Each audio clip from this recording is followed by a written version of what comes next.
I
am a maker. I am a bridge builder.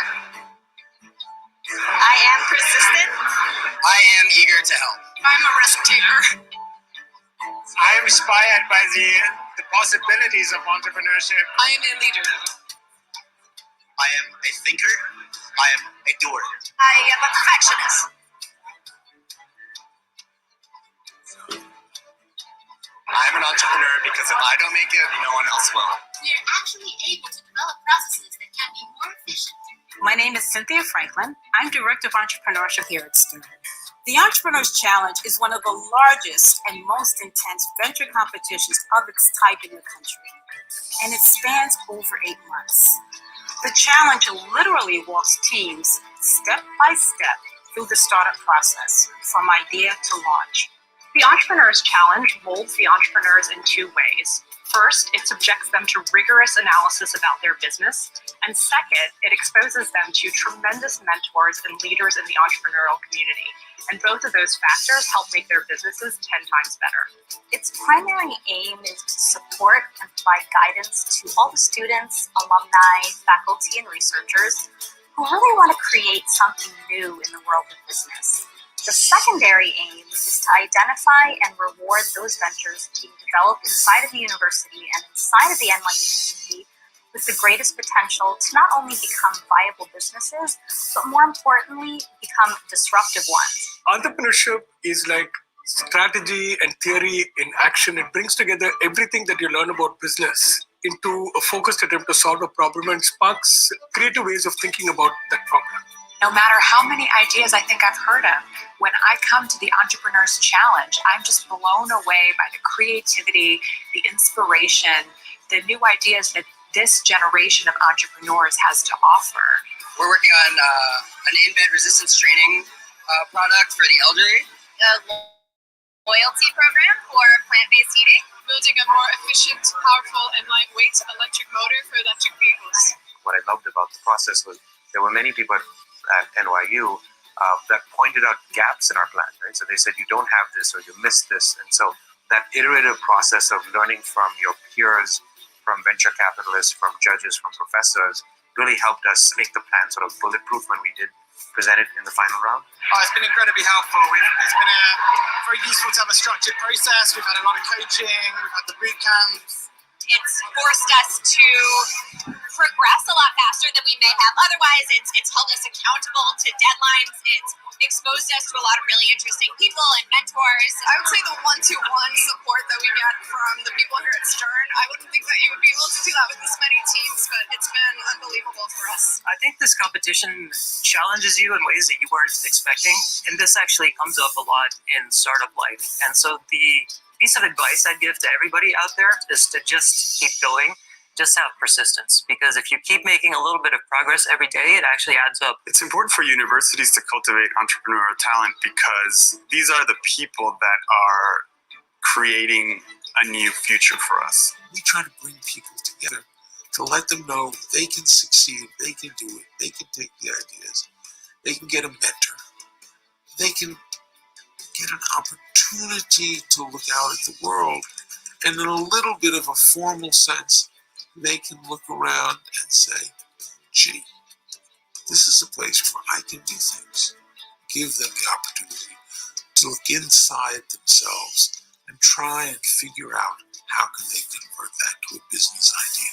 The Entrepreneur's Challenge is not an academic exercise. We do not give awards for the best plans, and this is not a pitch competition. Teams participating in the Entrepreneur's Challenge are really getting a 2-for-1 sort of deal. The challenge is both an accelerator program and a competition. It's an accelerator program because we provide boot camps, workshops, and tons of one-on-one coaching. But the second component, the competition, is the icing on the cake, if you will. While the teams are learning how to refine their venture concepts and business models, they can also compete for the chance to win cash prizes and pro bono services. The teams that typically win the Entrepreneur's Challenge take full advantage of all the resources at their disposal. They leverage the thriving New York City ecosystem NYU sits at the center of. The prize money is not a way of saying congratulations for a job well done. The prize money is to fund all the work that's yet to come to bring the concept to fruition.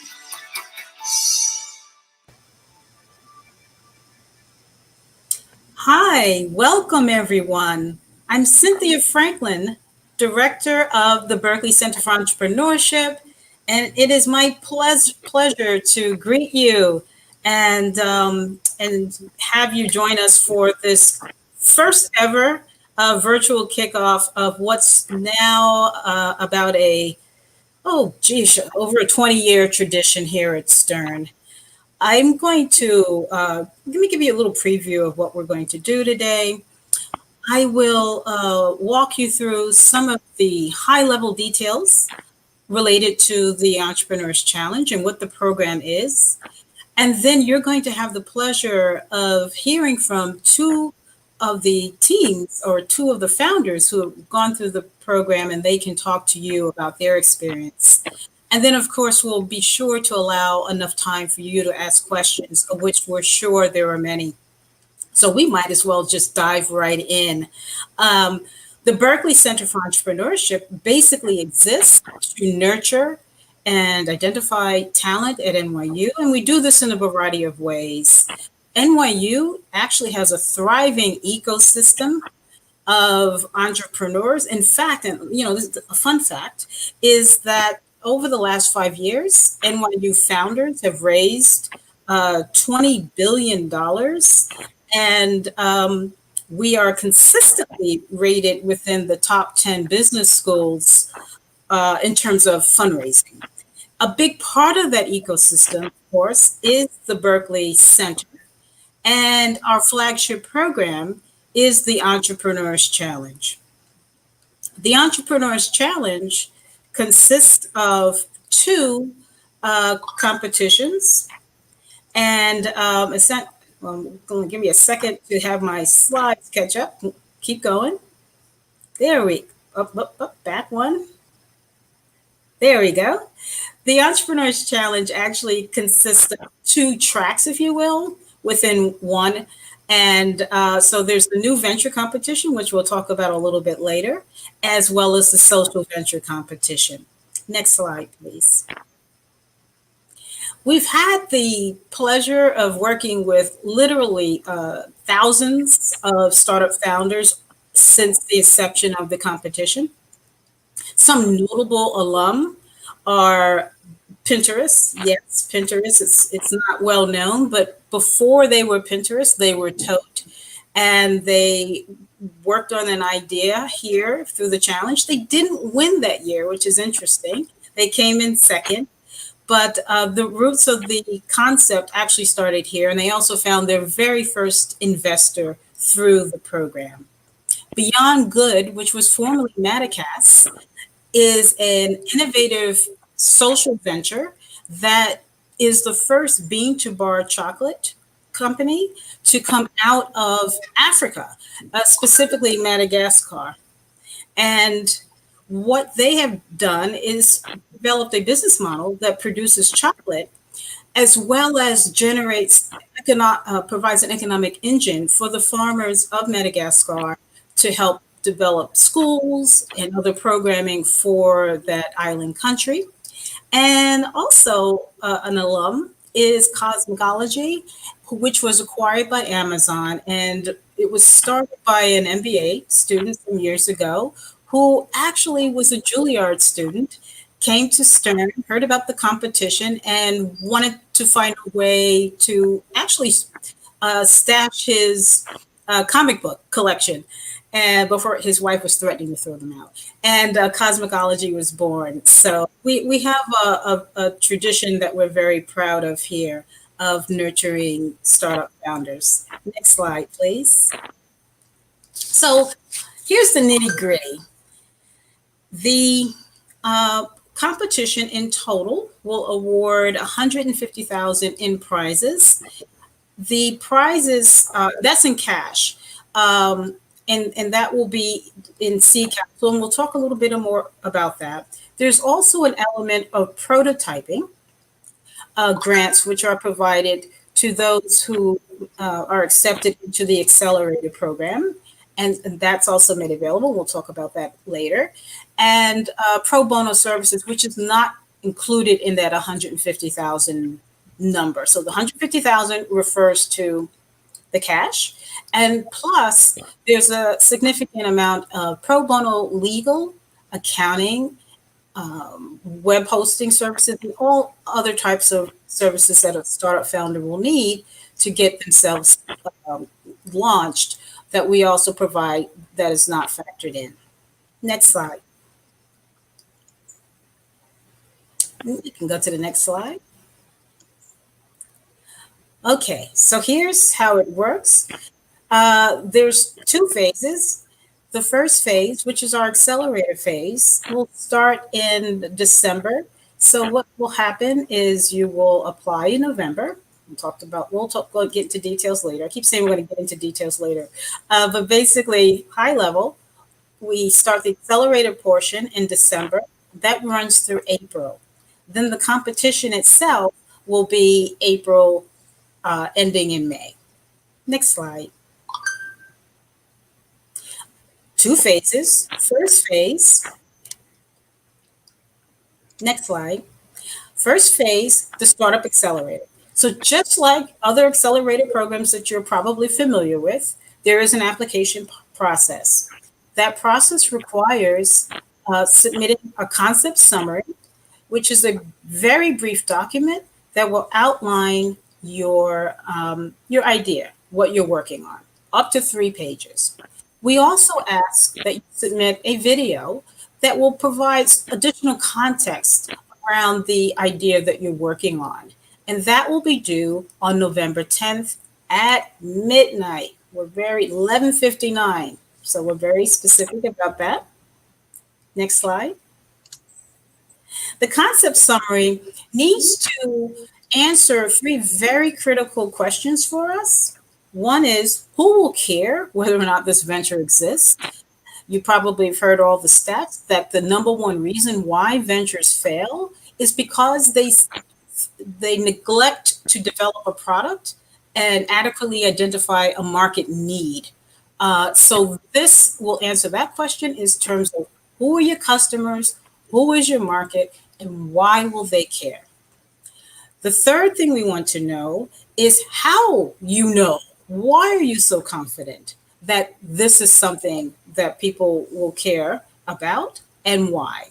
And so we're also looking for teams that have done primary research. And so you're probably familiar with doing secondary research where you Google and you read through marketing and industry analyses, and you put that all into a document. But what we also want to know is that you have talked to customers, you have talked to key stakeholders, potential suppliers, whatever is relevant for your particular industry, and that you've obtained from this effort some truly interesting insights that are the underpinning for why you feel this is a concept that should be accepted into the program.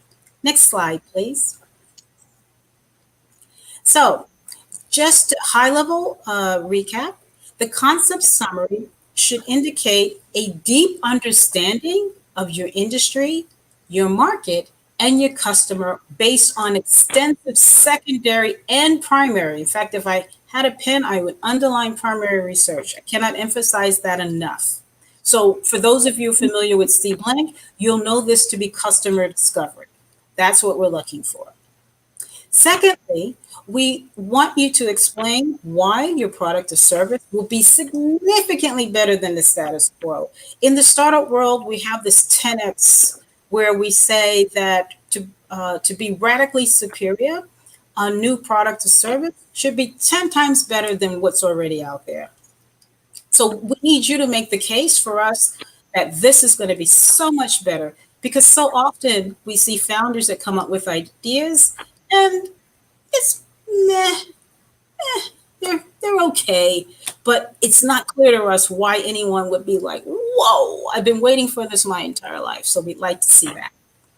We are also looking for prototypes. It doesn't have to be fully developed, could be low fidelity prototypes, but we do want to see that you are far enough along where you've done some prototyping, and depending upon your concept, this of course will vary as to whether or not it's a wireframe or whether or not it is a physical prototype or schematics, but we want to see some effort. We're not talking about wanting to see something on the back of a napkin, so a little further along.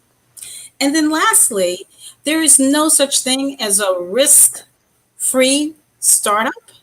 If there is, it's probably not a very interesting one, in which case we want you to articulate the critical risks that you have identified and how you will mitigate them.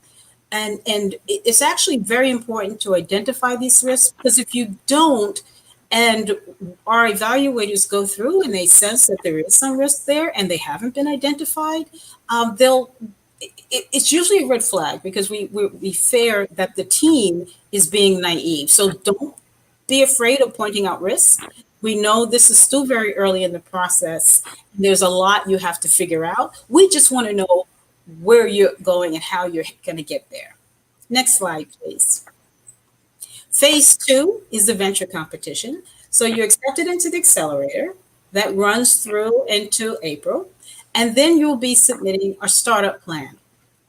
The startup plan is a little bit longer than the concept summary, because now you've got to also include other information such as your go-to-market strategy, operations plan, your financials. We also ask for a 2-minute explainer video. And well, it used to be a live pitch. Well, if I had a pen, I'd cross out live, and it will probably most likely be a virtual pitch. And but the point is, then you get to interact with a panel of judges and talk to them about your idea and answer their questions and get feedback. Next slide. Okay, so I mentioned earlier, there are 2 different tracks, new venture and social venture. The new venture, next slide. Next slide. There we go. It showcases those founders who hopefully have disruptive ideas, those things that are unexpected and exciting, and is designed to help you go, as I mentioned, from concept to market. We are looking for launching and going to market. That's the whole point. The prize pool is $100,000. And the reason why I say pool is because sometimes the judges will elect to award more than one prize for a track. So it may be 75 and 25. I don't know how they'll split it, but that is the total pool. In addition, there's about $1,000 per semifinalist that we will provide for prototyping and concept testing. Since so much of what we're looking for is proof of not quite concept, because it's still very early, but certainly some indication that this is a really good idea. We're going to see that and help you along by providing up to $1,000 in a reimbursable grant. Cash, the grand prize is awarded as a KISS, which is a Keep It Simple Security. You can Google it and we'll have some information to share with you. But it will be awarded and it will be tied to your ability to raise additional funding, which I'll get to in 1 minute when we get to the next slide.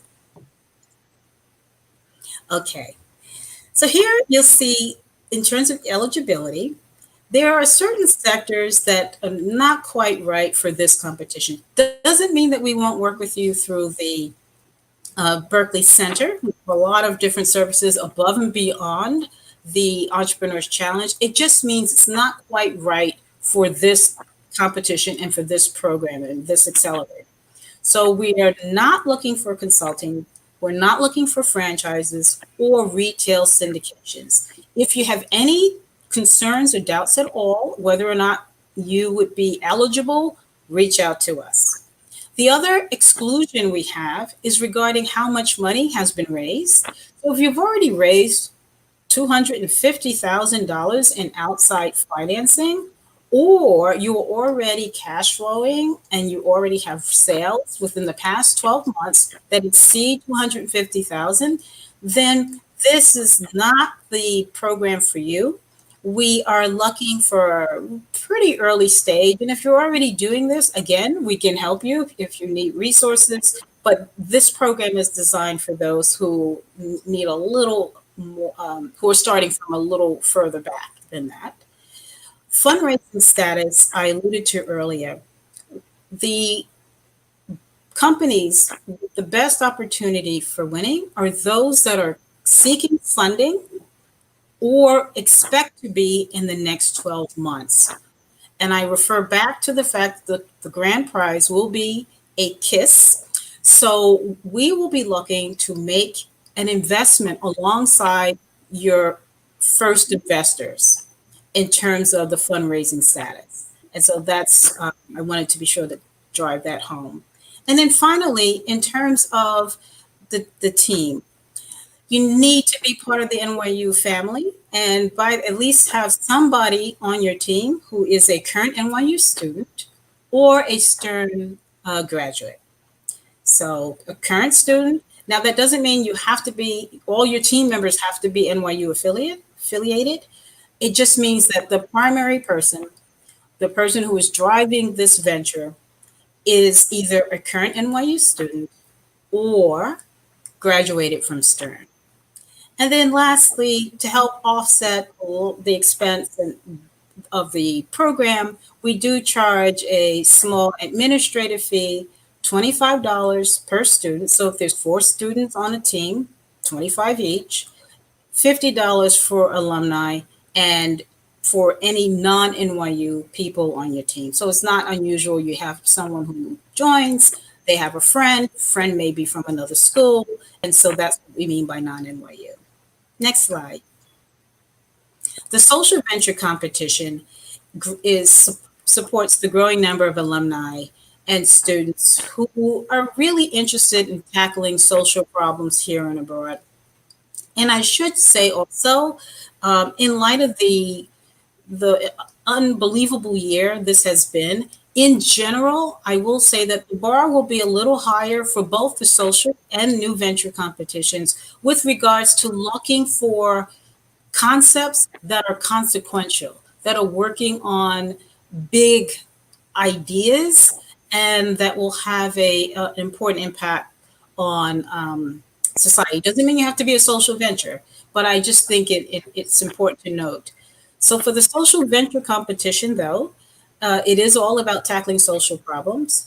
That prize pool is $50,000, also $1,000 for prototyping, and the KISS in terms of an investment upon raising funding.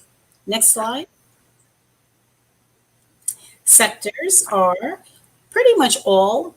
Please note that while a lot of nonprofits provide social benefit, we require that social ventures be for-profit entities. We're looking for companies that will have sustainable revenue streams. So that's important.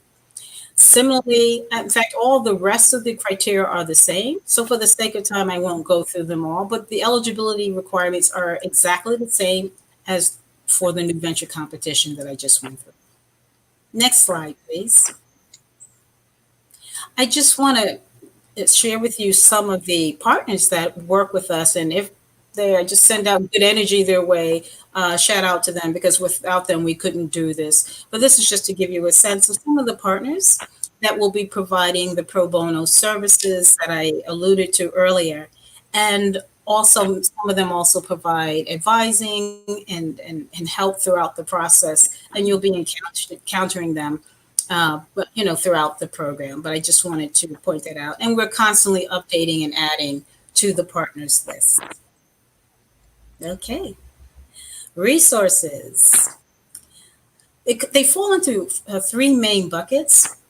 There is a significant amount of coaching and mentoring where you get to sit down either one-on-one, or sometimes it's you and a team of advisors, and you work through any gnarly issues that you are facing as you're developing your concept.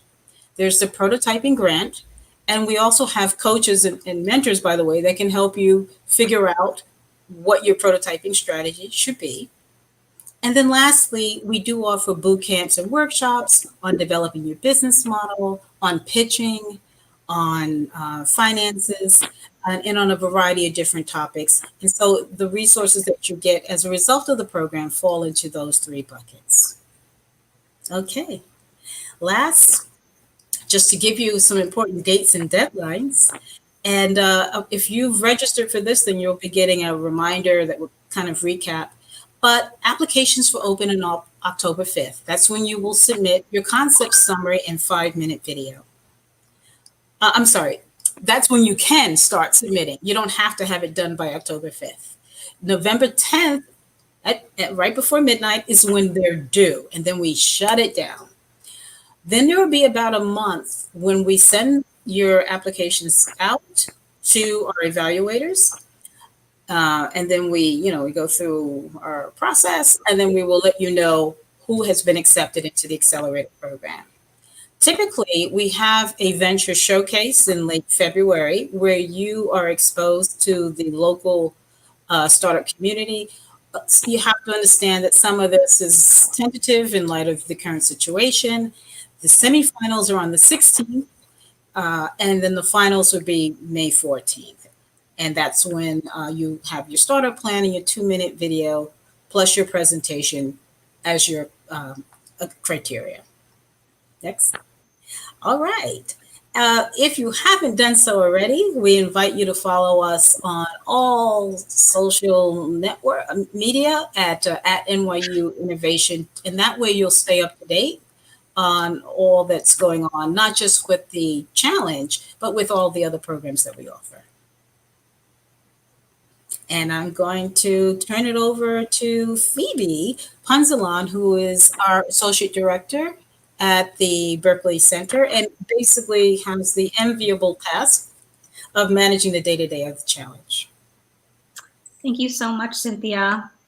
And for everybody at home as well, thanks so much for your patience. We're trying out some new software. And so you'll probably see there are a couple of glitches this morning, but hopefully you're all enjoying the show so far. So anyway, as Cynthia mentioned, I do a lot of work with the teams for the Entrepreneurs Challenge. It's always such a pleasure each year to work directly with all of them. And joining us for today's session, we have two of our alumni, both winners from previous years. So I'm going to go ahead and add them to the live stream now and unmute them and then introduce them as well. Hi. All right. So let me try a different view here. There we go. All right, so joining us today, we have Brent Martin, who's the co-founder of Food Period and was a winner from the 2017 to 18 cycle in the New Venture competition, and Eugene Joseph, who's the co-founder of Prime Discoveries, also a winner of the New Venture competition from the year just before Brent. We were just chatting online just before the session started, and the two of them, who I think have met previously, but which year were you? Yeah. I'm just trying to catch up. It's been so long since any of us have seen each other in person. So what we're going to do for the remainder of our time, for about 15 to 20 minutes or so, Brent and Eugene will join me sort of for a short alumni panel where I'll throw a couple of questions at them about their past experiences to give everybody at home and online an idea of what it's like from participants who actually did compete and make it all the way to the end of the challenge. What was it like for you? Where are you at now? Following that, we're going to roll right into Q&A. So we'll have Cynthia come back on, and the four of us will field all of your questions. And the way that we will field your questions is to share your comments or your questions from the comments that you've been entering online. And we'll post those on the screen if I can manage to figure out how to do it. And then the four of us will do our best to answer all of your questions. So your questions can be program related, things that Cynthia and I can answer about operations, logistics, eligibility, all of those things. Or they can be for Brent and Eugene, what was it like to do X? We have a lot of those in past years. Sometimes Cynthia and I are kind of looking at each other like nobody has anything for us. They all want to talk to our participants, and that's perfectly fine too. So in any case, without further ado, we're going to launch right into this panel. So I didn't give much of an introduction to Brent and Eugene, but I'm going to let them introduce themselves. So if each of you could kind of give our viewers, our guests at home, a brief introduction, including your affiliation with NYU, so what school, program, and then also a really brief description of your companies. Sure, I can kick off. So I'm Britt, one of the co-founders at Food Period, and I came to NYU for grad school. I was doing a master's in business journalism, which was a joint program between the journalism school and Stern. So half my classes were journalism and then half were MBA classes.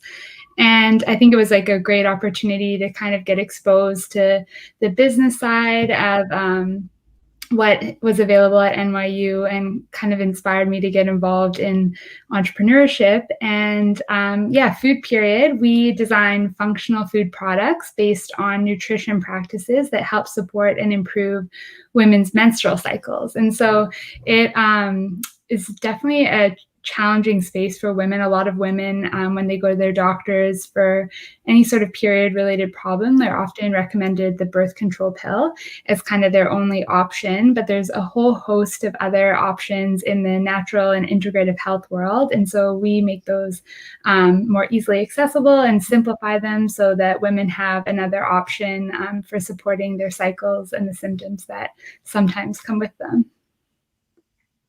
Hi. No, you go ahead. Hi, my name is Eugene Joseph. I'm the CEO of Prime Discoveries. Maybe real quick, some background when I was participating in the competition. So I was formerly an NYU Stern undergraduate. My background prior was in engineering. So I spent a year in engineering school. I actually transferred to NYU Stern School of Business. I actually didn't participate in the competition while I was in Stern. It was only after. I was a little intimidated by, I guess, other Stern students that were participating in the competition when I was at Stern. Really post-Stern, I started working more in genetics companies, and I worked in early stage venture capital. And I realized that as an alum, I wanted to participate in the competition, right? With an idea that I was thinking about for a really long time, which was the fact that what I had seen in genetics, where there were companies that were creating infrastructure to process millions of tests, would eventually need to be applied in the microbe or microbiome space. And I saw that eventually it would be needed, right? And so built a company really focused initially on that technology where basically you could do high throughput microbe testing, right? And you could take a sample that has a bunch of microbes in it and you could get a result, regardless of the sample type, you can get a result that could be clinically actionable for the end user. And so initially when I participated in the competition, that was this company called KnowU. It was just an idea. And then it eventually led to this company, which I'm the CEO of now, called Prime Discoveries. And what we're focused on really is rapid microbe panels for laboratories. The use case now actually is COVID-19, which is very interesting, right? Because you have actually the first time in the world where rapid microbe testing is actually needed universally for like the entire global population. And so we have, just real quick, like we have laboratories that are trying to process tens of thousands of samples on a daily basis, and trying to find really fast means, less than 30 minutes of processing samples and being able to use sample types like saliva or nasal samples. And so now, we're really deploying our technologies to a lot of different places. That's awesome. And, it's nice to hear a little bit of the origin stories as well. There's always, something that drives you to start the venture. I mean, I should say that just about everybody who comes to the Berkeley Center, and especially who joins the 300 or the Entrepreneurs Challenge, has a really specific reason for why they want to start these ventures. It's a lot of work. And so if you're kind of just doing it on a whim, you're probably not going to get very far. I see Britt kind of shaking her head or nodding her head. Rather, but yeah, it's interesting to hear how you started, but I think everybody would be interested in knowing where you're at now. So what are a couple of, big milestones that you guys have crossed since kind of graduating from the challenge? What are you working on right now? I know for Eugene, what you're doing is highly relevant to world events. Women's issues are always relevant because we're always here. But what are you guys up to now? What are the big things to report? Maybe I can start. I'd say on our side, it's a couple different things. I would say number one, since the competition, we raised a venture financing, so we've raised about $3 million to date. We're actually going out now and raising, another $3 to $5 million as well too, because again, to be able to sort of grow the team and be able to really deploy our tests in a few different areas that requires capital that we need to have on hand. And then I would say separately too, we were also like a few days ago where it was announced like we were semi-finalists in X Prize as well too. So the caveat here is it's all intertwined. Like we need capital to do larger scale validations, which require which need to be done on thousands of samples, right? And so and then also additionally to that, we need to make sure from a scientific standpoint we're the furthest along compared to a lot of these other groups. So my co-founder and chief science officer, who Phoebe knows well since we participated in the competition, his name is Dr. Arun Manoharan, and he was formerly with Genentech, right? So he's always making sure that our technology and our science for all the tests that are in development are better than, let's say, what exists at like Broad MIT or Columbia or Cornell, right? And so there's a lot of time and energy that's going to just making sure like we're the best, right? Because the way the world is for companies and things like that, especially when there's a huge like global need for these kind of tests that we have, you just have to be the best, right? It's cutthroat, right? And so given that that's the case, there's just a lot of long hours kind of going into that process. But I feel like we're in a really good place. The other thing too is we have a lab that's being built out right now in Florida that's going to do 10,000 tests on a daily basis, right? So that's like another thing where really my mind is at, just making sure that's being done well. Awesome. So for us, we've had a lot of like innovation around product. When we were taking part in the Entrepreneurs Challenge, we were still hand rolling our original product, which we still have. They're called Moon Bites, and they commercialize a practice called seed syncing in functional health. And so we would roll these energy bites, and women would eat specific ones at different times in their cycle. But we were working out of a commercial kitchen in Brooklyn, and so we we'd be doing all the different programming and things for the competition, all of our customer discovery. And we had actually started selling in January, the year that we were in the competition. And so we then go to the commercial kitchen at like 4 p.m. and roll energy bites until 4 a.m. It was quite an exhausting year. I remember hearing those stories. Yeah, a lot of just a lot of crazy experiences. And we eventually, so we finished the Entrepreneurs Challenge in May. And to work with a manufacturer or a co-packer, you have to have like a certain quantity that you need to produce, a minimum order quantity. And we were like just working really on scaling up our customer base so we could get there. So by November of the same year, after we were part of the competition, we moved to a manufacturer, and we've been there 2 years now, which is amazing. I get a lot more sleep. And so that's like was a huge milestone for us getting there. And then we've been navigating some of the challenges of when you hand off your manufacturing process. Of course, no one cares about your product as much as you do. And so there's a lot of iteration there.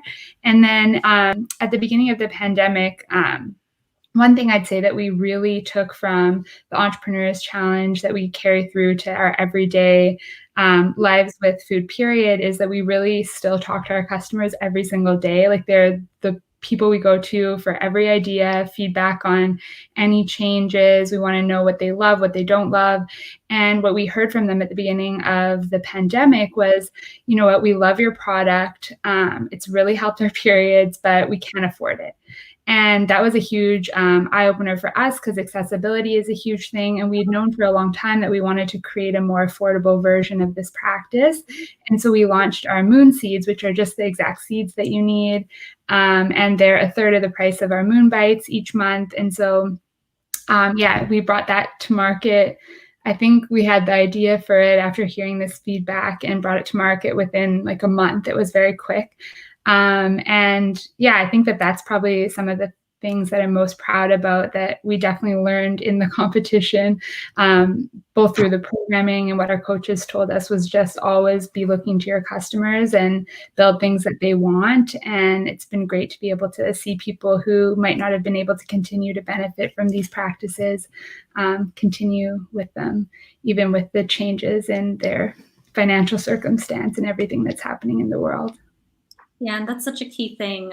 Look to your customers. I know that you said that just a couple of seconds ago. That's something that for those of you who are viewing and thinking about competing, if you do decide that you want to be part of the challenge this year, that's something that you'll hear from us over and over and over again. And I think Britt and Eugene, again, will kind of echo us on this, but once you get started, you quickly realize that even though it's your venture, it's really not about you and, kind of what you want and, what you want to put forth in the world. And that's lovely, but it really needs to be about what your customers actually need, want, what, kind of gaps they feel, need to be covered by your business. So, my next question for you guys is, how did the challenge impact your ventures?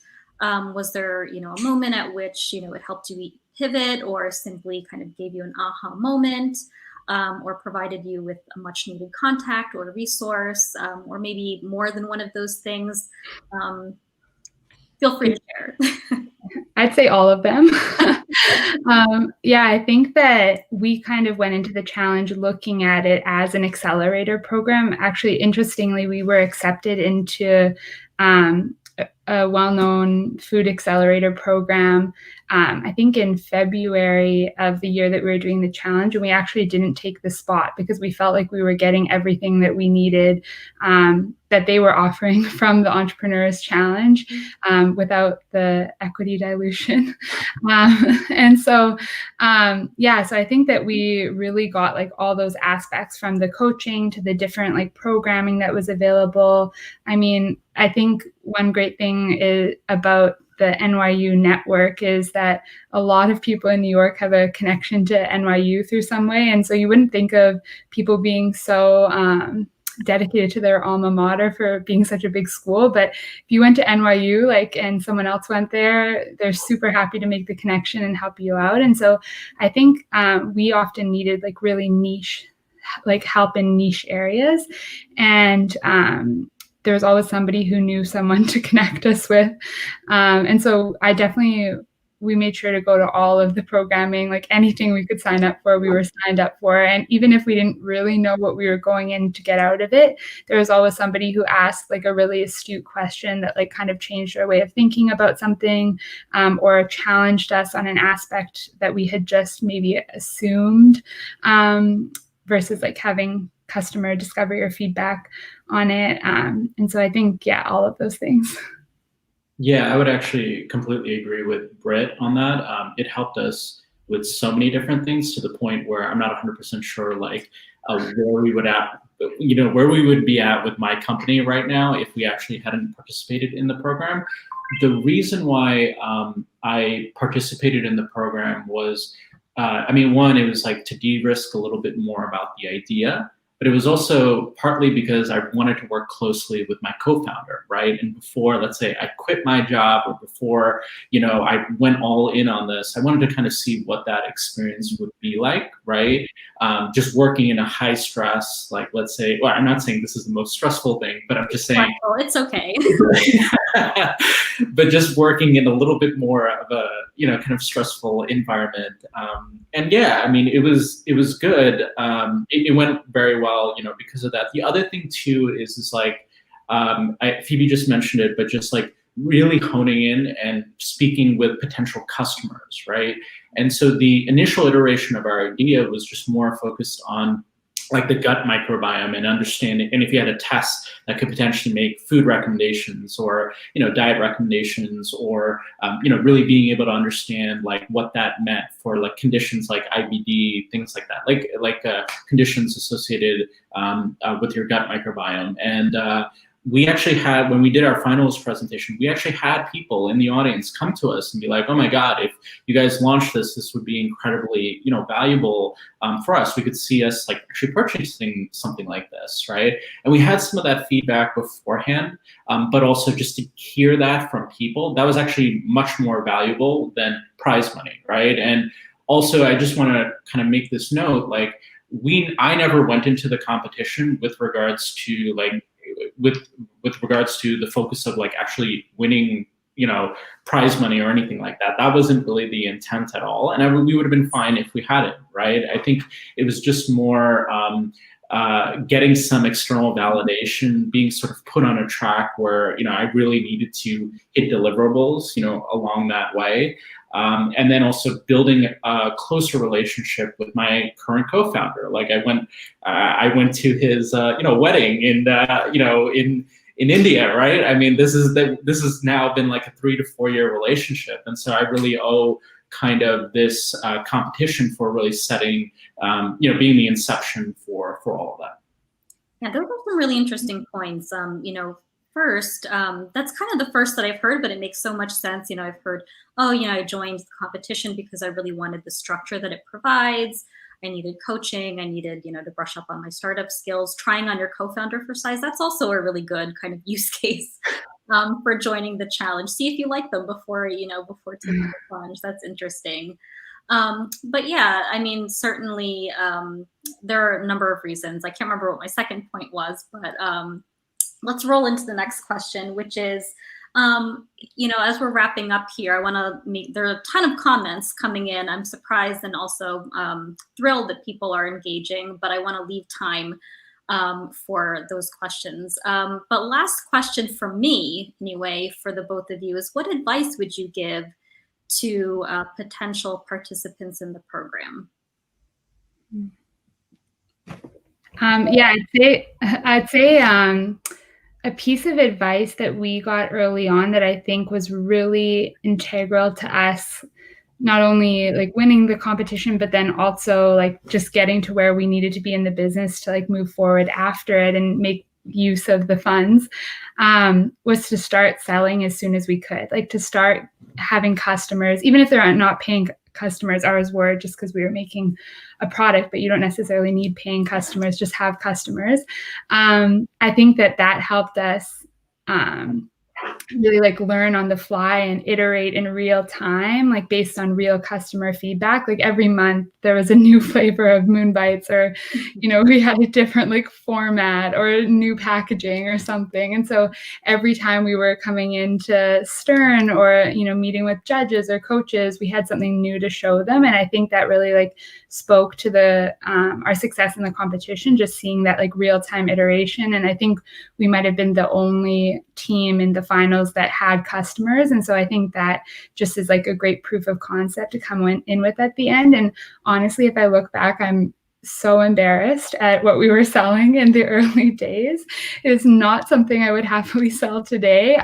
But I think my co-founder was really great for that. She like really pushed us to just sell like as soon as we could. And so I think like get that feedback and get your prototypes out there in the world and really work with your customers as soon as possible. And then the second piece of advice would definitely be utilize all the resources. Like there are things that you think you might know or like have expertise in. So maybe you don't need, you might think you might not know, like need that advice or coaching, but trust me, like these coaches and the system that the kind of ecosystem of the innovation labs is unbelievable. I feel like even things that I thought I knew and didn't need help with, I realized there's so much more I could do, so many different perspectives. And so just take advantage of all the resources. And even if you don't win, your company will be better off and its survival will be better off for it. Yeah, again, I completely agree with Brett. I mean, there's really no reason why, once the program concludes, again, regardless of how far you advance, like why anybody here can't just start making, like, honestly, I believe like anybody participating in this program should be able to make like a few $100K by the end of this program, just by selling whatever you have, right? One of my biggest regrets is we didn't just start right in the beginning of the program, right? It's not that hard to get up a landing page or an initial prototype. I mean, again, if you're doing something a bit more technical, there's a ton of no-code apps and things that exist now where you can actually start just selling something. I mean, make good money. I think the thing that and also something that Britt just mentioned, like in the finals, I don't think there was only like one or two companies in my finals, I think, that actually had made money and sold money, right? Sold like their products, right? Which to me is kind of astonishing if there's a 6 month or 7 month, window for like this type of competition. I might not be getting that number correct, but you know what I mean. So I think that everybody should just be hyper focused on just their customer. That is like the most like critical thing, more so than the technology or product itself. You'll be happier at the end of it, regardless of where you're at. And then I think also to echo Brett as well too, keep in mind like each and every one of you might have, let's say, like a few years or 5 years experience or more, depending on what stage you're at. But like the people that are coaches and advisors, like cumulatively, like they might have over 1,000 years of experience, right? In aggregate in all their various respective domains. So yes, because of the pandemic, maybe things are happening over video, but I would like really utilize it and come into this program with some humility, right? And don't think of it as like, don't come into it being like, okay, everything, right? Because I think that's actually the worst thing you could possibly do. Because then you're not going to learn from all the people that are around you, and those people want to help, right? They want to help you iterate on your company, and they're taking out their time also, from their jobs to be able to help on that. So just kind of food for thought. Again, it could very well easily be that your all that feedback can eventually lead to like this bigger company down the road, and who knows, you might end up creating like a 10 million or more company, right, in terms of valuation. So just food for thought.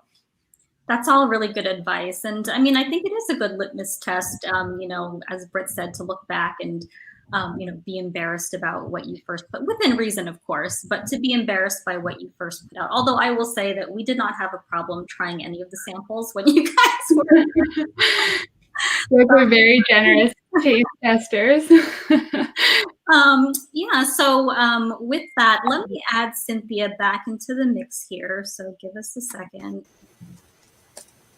And again, thanks to everybody, on the other end. I was reading through some of the comments and literally laughing on this end because somebody said, are they streaming this from a TI-84 calculator? We are not, but we promise we will try to get better for the 5 p.m. session. All right, so the 4 of us are on now. Again, there are already a bunch of questions in the comments, so I don't think we'll be able to do them all, but I'll try to cherry pick a few from both a programmatic and operational standpoint, and then again, some experiential ones. And I know Danny LaFuente, who's our assistant director, you're not viewing him on the screen, but for those of you who are on the YouTube live stream, you'll see him kind of active there and also trying to field questions through the comments as well. So thanks to Danny for doing that. All right, so in light of kind of recent happenings, this is a pretty good first question from Holly. And let me see if I can show it. So is it too early to know if the competition and pitch events will be remote this year? So I'll answer quickly, yes, definitely for the beginning half. So until December, all of the events will be virtual, and Cynthia can kind of chime in. Yes. Yes, okay. All right, let's see. There's another one. How many teams are in a cohort? It kind of depends. Cynthia, do you want to sort of explain our process here? Sure. Actually, you could last year. You're better with the actual numbers for each competition. How many entries did we have in New Venture? Do you recall? Was it 120-ish? Something like that. Something like that. New Venture definitely is the largest. And then social, I want to say, was closer. It was a little larger than usual, but let's just say about 50. So New Venture is by far the largest. And we don't say necessarily that we will only accept, 20 teams or the top 20%. What we generally look for are the teams that meet the criteria we set. And so, yes, it is a competition, and there will be some teams that perform better than others. But just to give you a rough idea, if it's similar to last year, we have, oh gosh, how many went through the semifinals? I would say there were about 40 New Venture teams and maybe about 18 social teams that went through. Who applied and accepted into the program. But if we get a sort of like a bumper crop, if you will, then we make room. We always make room for teams that we feel have promise. Similarly, though, if it's not a bumper crop and they're not up to our standards, then we don't just take them in just for the sake of having numbers. But that's not going to happen this year, right, Cynthia? I'm getting this feeling that this is going to be a bumper crop. That's right. Okay. Here's another question. No need to maybe read the whole thing, but it's essentially a question around eligibility, which we get a lot. The requirement is and this is, by the way, if for anyone who was considering entering in previous years, this is a bit of a change, but this year, you must have an NYU current student or a Stern alum. And so not just an NYU alum. You would need to have an NYU student, current NYU student, or a Stern alum working with you. If you have any confusion whatsoever, sometimes we get questions from people who have gone through certificate programs and the like. Reach out to us. But essentially, if you have a degree or you're working towards a degree from NYU, then you are a current student. If you're a Stern alum, you know who you are, and that makes it easy. Okay, here's one for Eugene. What's the most efficient way you raise money for business practices? So I think it's a question around kind of your raise. Yeah, I mean, I think I think for raising, it really comes down to there being a very large market and you being highly differentiated in terms of your product offering relative to everybody else, right? Like in terms of, and the team, right? That's what it comes down to. For different valuations that you're trying to raise at, it's obviously going to be different. For us, when we went out to go and raise, it was pre-revenue, right? So those are kind of the key things that, people were really looking at. Like in my case, it's like, have you done something like this before, right? And it was just very unique in terms of the fact that like we had sort of done something like this before in New York. Also one other thing I'll mention is it comes down to having a really fancy PowerPoint deck as well too. So make sure to invest a lot of time in terms of pitch deck development. It's a very understated how important that is for like raising money. It's one of the workshops we do, by the way. All right. Okay. This is a question about the prototype and basically how far along we would like for teams to be who plan to compete. Svetlana, that's a great question. And I'm afraid I don't have a great answer for you because the answer is it depends. It depends upon what you're working on. And so, for example, as Britt was mentioning, she all along, she would run in and say, here, try these, And but she always had something with her that we could try. And she should, because it was something that she could actually mix up in her kitchen, and she should have something. If you are working on a concept that's a little more complicated, then there may be what that prototype looks like. It might be a schematic. It might be something else. But everyone could have a landing page. Everybody can. There are certain things that you can do depending upon what it is you're developing. The prototyping is one of the workshops that we do offer and have offered for this reason. And that's also in working with the coaches. They will help you figure out what the best kind of prototype is for you in order to make your case. Thank you. Thanks for the question.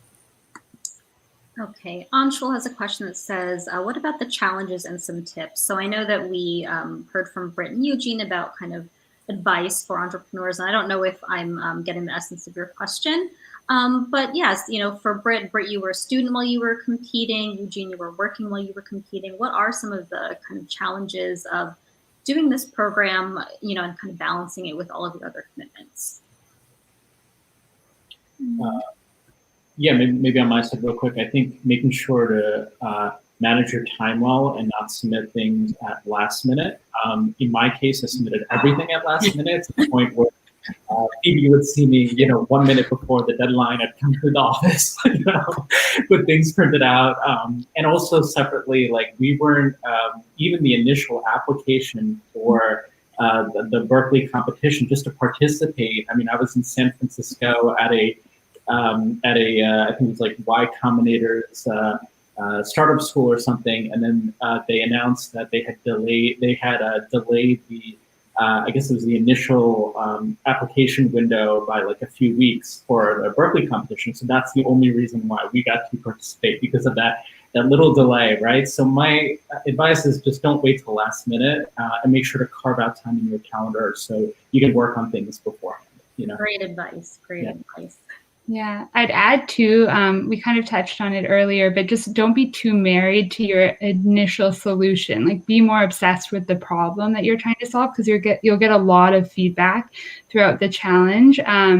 And if you're so married to your problem and or solution and unwavering and making adjustments based on feedback, it's going to be really hard to kind of progress. And so I think being really obsessed with the problem you're solving and being open to the solution taking whatever form it needs to take as you learn more is a great tool for not getting stuck in one area when you could be moving forward. And on a related question, kind of to the challenges on average, and it's different for everybody, but how much time investment was the challenge for you? I know it probably varied from week to week, and yes, when there was a deadline coming up, I'm sure it was more versus less, and from a kind of tactical or practical standpoint, what kind of techniques did you employ to keep yourself sane, to make sure you were still on top of your schoolwork, and then also submitting things for the challenge? I'd say definitely I maybe wrongfully prioritized the challenge, but I got all my schoolwork done on time.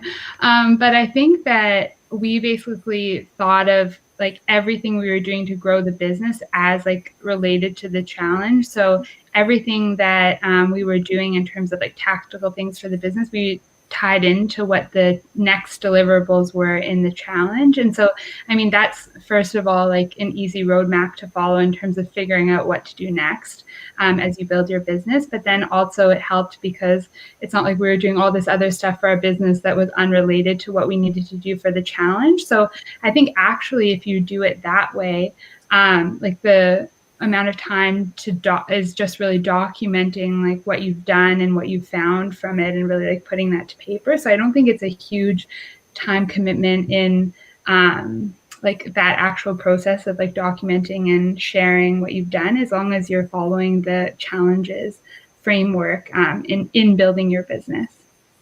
Gotcha. Yeah, and then also on my side, I'd say as well too, I mean, I wanted to build a company, right? So in that sense, like a lot of my time actually went into this. It's hard to sort of, like how many hours that I work on a weekly basis, because it's just ultimately I wanted to come out of this again with a company. So like my 3 key things was basically my existing job that I was focused on, this, and then also I was planning a wedding also at that time. So my wedding was one day after, the final kind of competition, right? So I think in my sense, that's why I'm saying like time management is obviously like really important. But obviously things might be going, things may be crazy, depending on individual circumstances. But it depends on like what your intention is again, like here today. If it's to really build a company, at the end of the day, I know it might be time consuming, but ultimately when you're a founder of a company, let's say post this competition, all your time and energy, unfortunately, is going to go into this if you're trying to build like a really big company. Last 3 years, 4 years have been effectively crazy in that regard. So just my 2 cents. Yeah, and I'd even add to that, to what Eugene said, which was so true, like going in with the intention that irrespective of what happens in the challenge, like that you're going to continue with this venture, your venture after it. I think that was definitely the mindset we had. Like, of course, we wanted to win and we would be happy to get the financial support and obviously all the coaching and stuff. But we knew that no matter what happened, like even if we lost, it wasn't like we were going to close down. We were just going to find another avenue to get it done. Exactly. I mean, because if you think about how many teams are competing, if you're competing only with the intention of, coming away with money, the vast majority of participants are going to finish pretty disappointed. So that should never be, kind of the primary goal. I don't think anybody listens to us there, but I hope they do. Well, it's true. You have so many success stories of companies who weren't actually the winners of the competition. Like imagine if the Pinterest guys had stopped like upon not winning, like we wouldn't have this amazing like social discovery of recipes and other DIY stuff if they had. So I think that it's not the only way to be successful is to be like the end winner. And I should mention, I think we've mentioned this, but the year that Pinterest participated, I think they actually came in second. So they won something, correct, Cynthia? 25,000. Yes, but then there was another team that won kind of the bigger grand prize, and the founder of that company is a coach.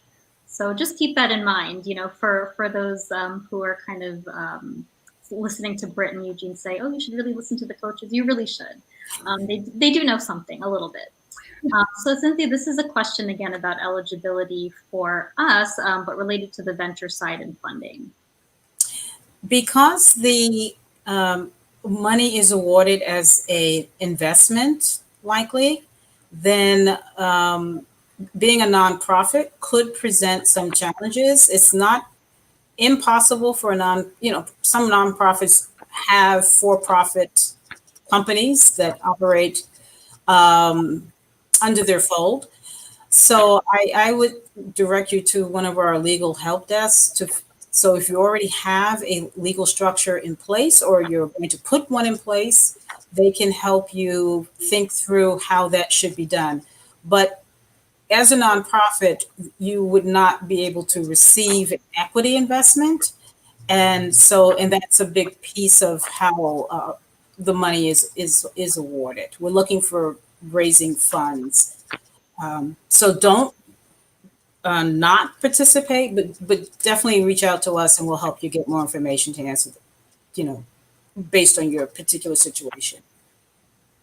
Okay, here's another one. Lanisha asks, is there a minimum or maximum amount of team members? And I can see that Danny answered it in the comments, but I think it's one that we get asked every year, so I think it would be good for the viewers at home. So no, there is, well, the minimum is 1. The maximum, there is no maximum, but there is definitely a sweet spot.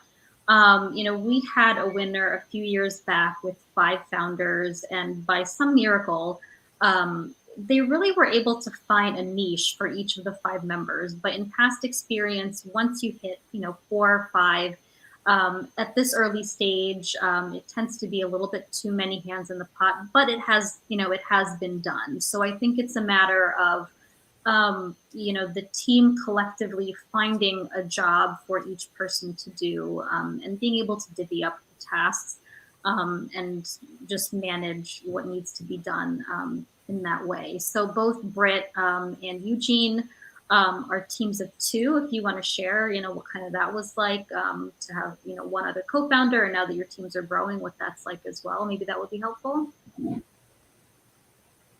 Yeah, maybe I'll start first. On my side, I'm very happy that we have just 2 people, and we're sort of in a world where both of us have the requisite skill sets to really, go and sort of scale our company well. But I've been in a situation maybe like 3 years prior where we had 4 or 5, right? And I think it's sometimes to make decisions, you need consensus of a lot of different people, and that can be that could sometimes be like the death knell for. I'm talking strictly for a company, right? Like that can be very problematic. And if your objective here is to go from this competition and then go build a company afterwards, it's something to like really seriously think about, right? Like will all 5 go and be with said company afterwards? So there's something to kind of think about. I mean, the worst thing to be, I'm talking about really more the extreme end of having 4 to 5. I think the sweet spot is really 2 to 3. Yeah, I'd agree. I think that 2 is like a really great number, and I'm also happy we don't have more, although we've been able to have like really awesome team members, but not necessarily, and that's something you can consider is bringing on team members, and you could give them like equity, like from your kind of employee equity pool, versus bringing them on as a co-founder. Because I think what's really important in this challenge, but also in like startup life as a whole, is being able to make decisions really quickly and then make changes really quickly. And getting 2 people on the same page is a lot quicker many times than getting 4 or 5. And even sometimes there are times when 2 people is challenging to agree on things. And so I think just trying to eliminate any of those hurdles in terms of what can help you move the quickest, and like act on information more quickly is really important. So I'd say that just because you have 2 co-founders doesn't mean you can't bring in more team members on like a more employee or team member basis. Yeah, there are a lot of good questions here in the comments. Here's another one from Isra. I hope I got that. I hope I pronounced that correctly. But if I have 2 different ideas in my field of expertise, basically how many times can I enter? Or how many things can I submit? Do you want to take that one, Cynthia? Sure, you can enter both. I think one year we actually had someone enter 3. So, so what would happen is that if you were selected, then if both ideas were selected, wow, but you would need to pick one. that you were going to work on, because at that point it would be a little difficult to split your time. But you're welcome to apply with 2 ideas, and see which one is selected. That would certainly be a way to go. But yes, absolutely you can. But then at some point we would ask you to focus, if you were selected, and concentrate your efforts on a particular idea. Okay. All right. Akshat asks, do we have to be based in New York throughout the duration of the program? Well, considering we're going to be virtual for a good part of the year, definitely not. We have had in the past teams who, are international, and what we've typically done is worked with them to do presentations remotely, although we do ask that you make some kind of arrangement to be there in person for the finals, assuming that we have finals in person this year. And again, a lot of that will be dependent on, what kind of happens in the world. So as with everybody, we are kind of trying to take things one step at a time. So for the fall, we will be 100% virtual. For the spring, we hope to hold some things in person, but only time will tell. All right. Say that our finals this year, of course, were the first time we've ever done finals virtually. So a silver lining of the pandemic is that we've learned that we actually can accommodate teams that are remote quite well. And so I wouldn't worry about that. I just don't see, in light of where we are, even if we are doing like a hybrid model, we certainly know that we are able to accommodate individuals who are remote. Okay, here's another kind of interesting question. In your past experience, was there ever a situation where the entrepreneur had a solution to a problem, but coaches were able to work down a different path to solve? Personally, I can't think of recall a specific instance, but I think I again want to stress how important it is, as we've mentioned a few times kind of on this chat already, to kind of work in the reverse. And if you feel like you have a solution to a problem, there's always a number of things you can do with regards to customer discovery to figure out if the solution that you have in mind is an appropriate one, and making sure that you have kind of a problem solution fit. And Cynthia, you probably have a few more thoughts on that. Cynthia typically does part of a boot camp where we focus on a lot of these things.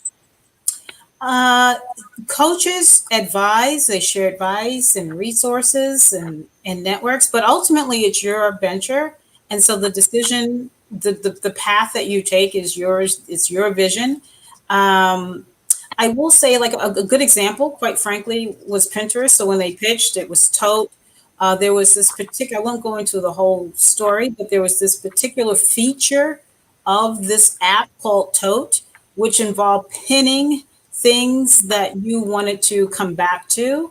And the first investor they met through the program and who became an advisor said, you know what? All that other stuff isn't as interesting to me, but this pinning thing, that sounds interesting. Maybe there's something there. So that's a good example. They already had it, but it was one small part of this bigger app that they had. So yeah, it happens all the time.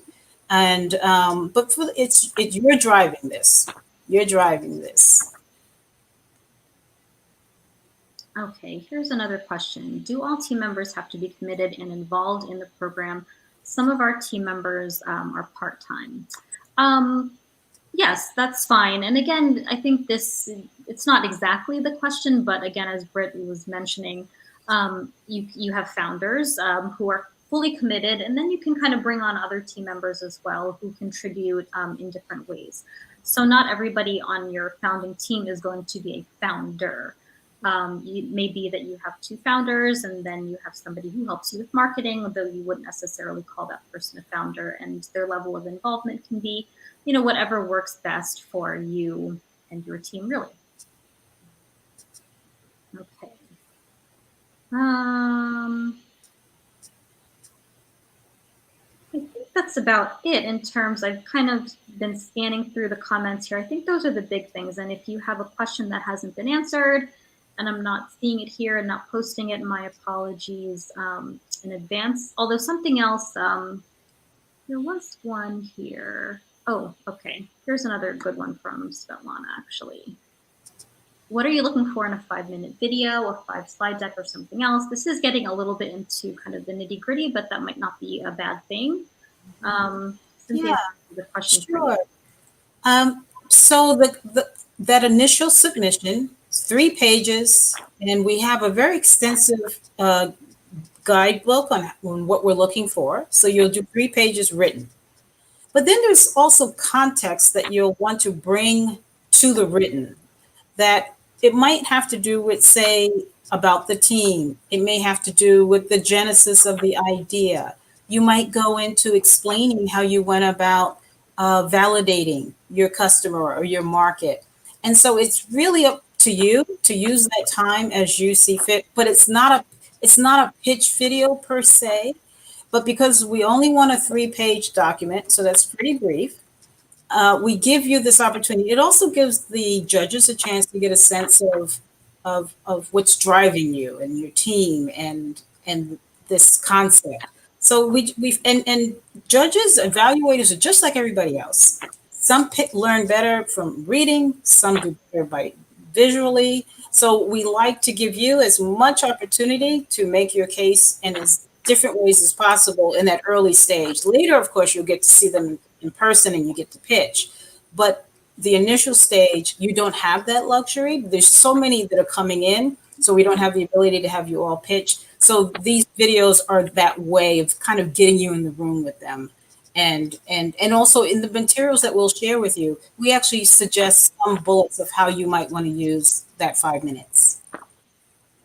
Gotcha. And I think this will be our last question before we wrap up. If there is only one NYU affiliate on the team and they're active participants, is there a minimum equity stake they must have?